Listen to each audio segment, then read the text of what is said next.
अस्सलाम वालेकुम। आप देख रहे हैं PA न्यूज़ HD और मैं हूं आपके होस्ट सादिया बतूल।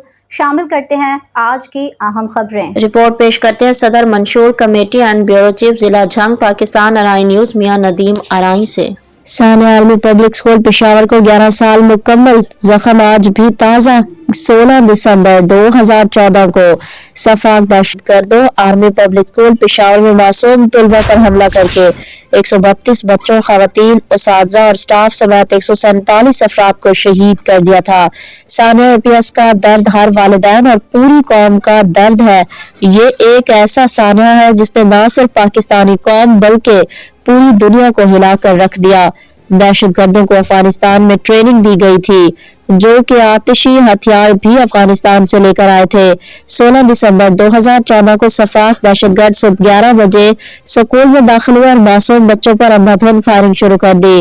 खारिज ने बच्चों को चुन चुन कर कत्ल किया। थोड़ी ही देर में पाक फौज के जवान स्कूल पहुंचने और जवाबी कार्रवाई करते हुए तमाम हमलावरों को जहन्नुम वासिल कर दिया। इस कर्बनाक दिन के इख्तिताम पर पेशावर की हर गली से जनाजा उठा।